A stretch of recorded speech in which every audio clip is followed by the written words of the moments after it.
Halo vazukuru, zviri kudi? Nhasi tirimo muBulawayo. Nhasi sekuru amboenda kuBulawayo, handiti? Nhasi sekuru amboenda kuBulawayo. Zviri kudi, zviri kufamba here? I say my runnings.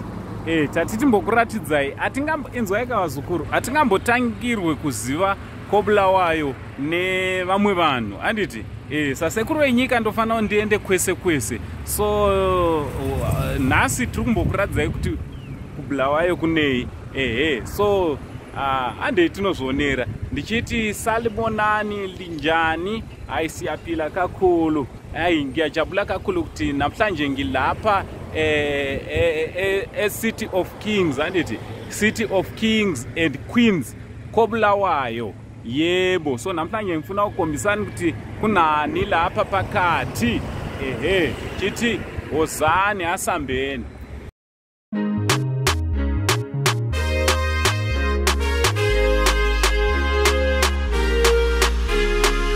Takatarisa kudenga mzodzi pamatama ose, ticheuka zvandiri azvifadzi ivo Mwari. Kunema ndiriko, kumbava ndiriko, kumakuwa ndiriko, kumabawa ndishaikwe. Kunema ndiriko, kumbava ndiriko, baba ndokumbira ruregerero, ruregerero.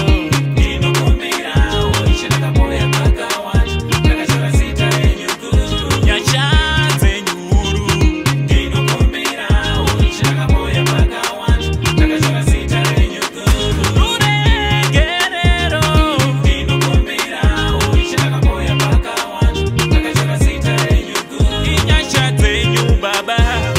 Ndinokumbira woishandakapoya pakawanda, ndakashora zita renyukuru. Teerera hama yangu, zvivi zvako wazviona, chidzokera kuna Mwari, iye achakuponesa. Teerera hama yangu, zvivi zvako wazviona, chidzokera kuna Mwari, iye achakuponesa. Ruregerero.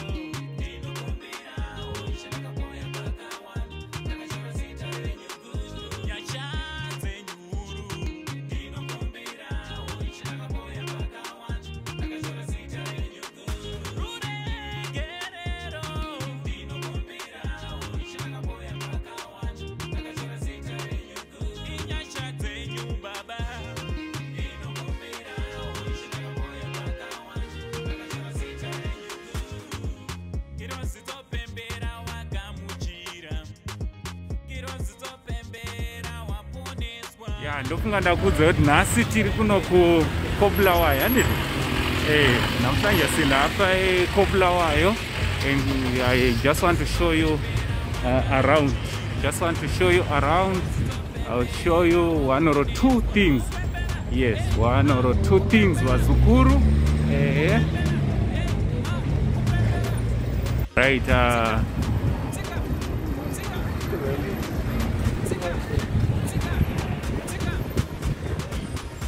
Hey, statue ya Father Zimbabwe. Murumboiona ndini?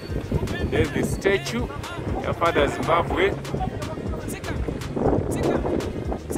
Joshua Kabugo Nyongolo Mkomo. Joshua Kabugo Nyongolo Mkomo. Yes, Father Zimbabwe statue. Here at the junction of 8th Street and JMN Ngomo Street. 8th Street, the one crossing there is 8th Street, and then Joshua Kabugo Nyongolo Mkomo Street here in kuBulawayo. Yes, so what do you think was Guru? Ndokwatiri nas, ndokwatiri kuBulawayo. No kuBulawayo. What do you think? What do you think? Aiwa taurai nesu comment section. Muri kwere kuBulawayo. Tatiti mbouya kunoku ku City of Kings and Queens, handiti?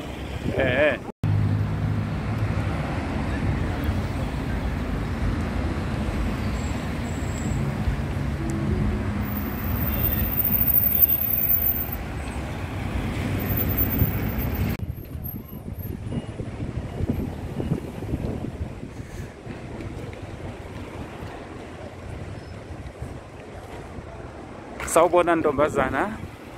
Hello. Kunjani? Do you want to say something on my vlog? So guys, I'm here in Bulawayo. And I just met this beautiful young lady here. Yeah, you can greet them, eh? Oh, hello guys. Yes. What is your name? Oh, my name is Kuku. All right. So what do you want to say to the people who follow this channel? Guys, keep on following this channel. Okay. Subscribe. Yes. Subscribe, share, like, comment, everything. Just do it. All right. Thanks very much, eh? Okay, so. Okay, ciao.